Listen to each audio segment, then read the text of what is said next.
Let's have a look at the methods to create resources that are currently in our codebase. We're looking at the courses controller. There's an action here to create a new course for an author. It's decorated with HTTP post. Post is for creating a resource, so this is okay. There's no URI template passed through, so let's scroll up a bit to see whether there's a route attribute with a template. And indeed there is.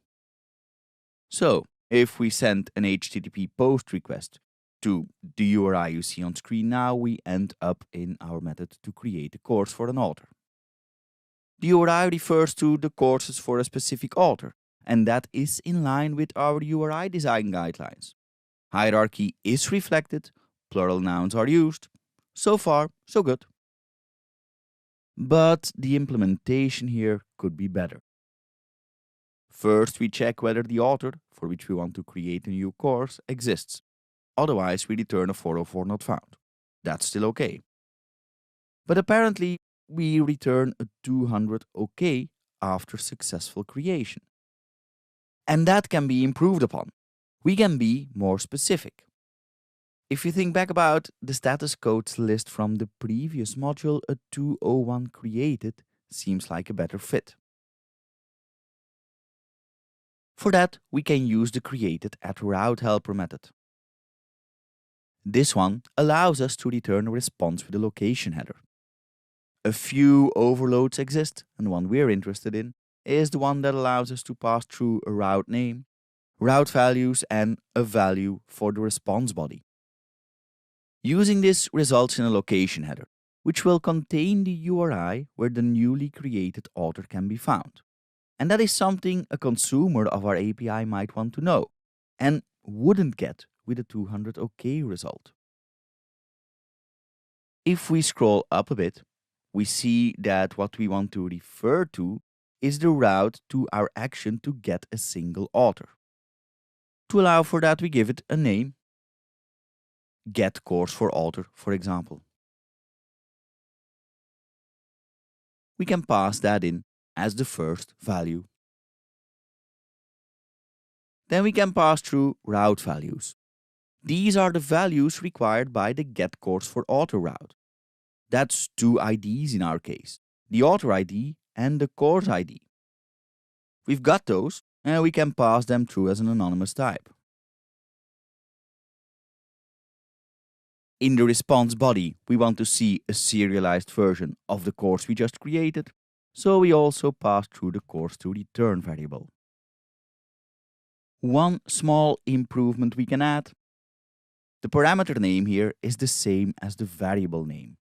For anonymous types, that means we can use the invert member name functionality. This means that the member name will be inferred from the variable name, author ID in our case. Alright, let's save this. And let's give this a try.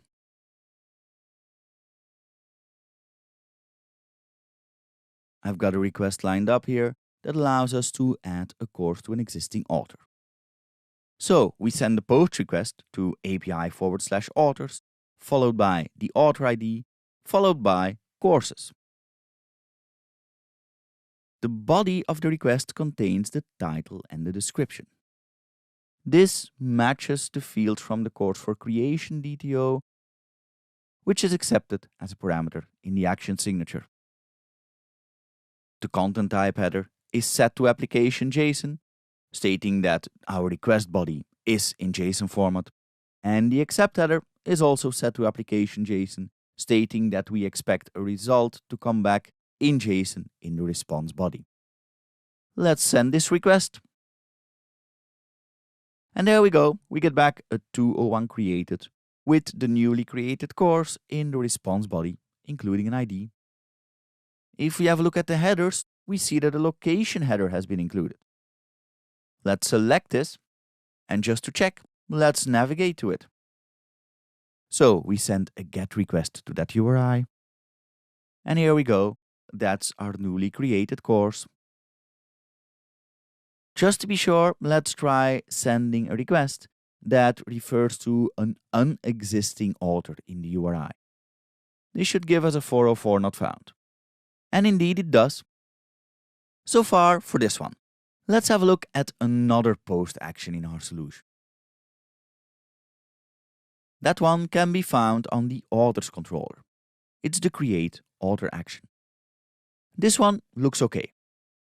It's decorated with HTTP post, and if we scroll up a bit, we see that the URI template refers to API/authors. That's in line with what we learned on the slides.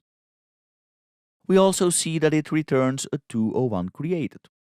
That's also okay. But it still has an issue. If we look at the action's signature, we see that it accepts an author DTO. That's the same type of class that is returned. And that's different from our action to create a course. If we switch to that, we see that it accepted a course for creation DTO to deserialize the body of the request into, and not a course DTO. So what is accepted by the action is different from what is eventually returned. So why is accepting an author DTO instead of creating a new class, author for creation DTO, and using that one a problem?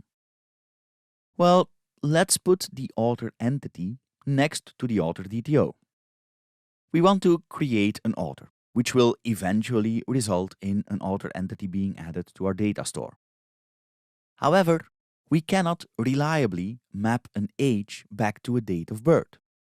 We need days for that, not just the years the age gives us. And there's another issue here.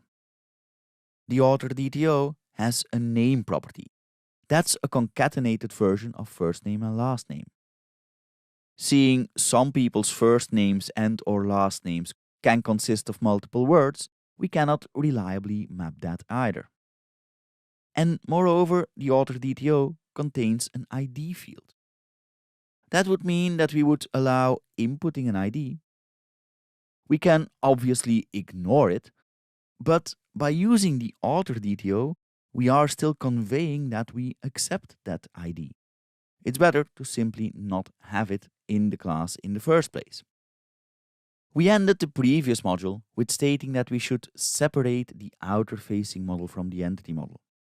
Let me add something to that now. In your outer-facing model, you should differentiate between DTO classes for reading, updating, and creating. These are different use cases that will often require different input and output. We should thus not use classes that were created for use case 1 to implement use case 2. Let's fix this.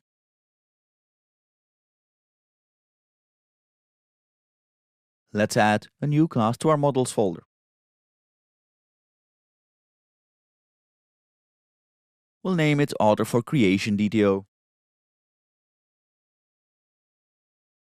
It does not contain an ID, but it does contain first name, last name, and date of birth properties next to the main category. Let's not forget to add a mapping. So let's open the author profile and add a mapping from our author for creation DTO to an author entity. Let's switch back to our authors controller. And let's now accept an author for creation DTO object. Let's give this a try. I've got a post request lined up here to create an author. The request is sent to API/authors. The request body should contain the payload of the request, which is an author for creation DTO representation. So we pass through first name, last name, date of birth, and the main category. As far as headers are concerned, here too we state that the content of the request body is JSON, and we also state that we want to accept the response with JSON as format in the response body. Let's send this request.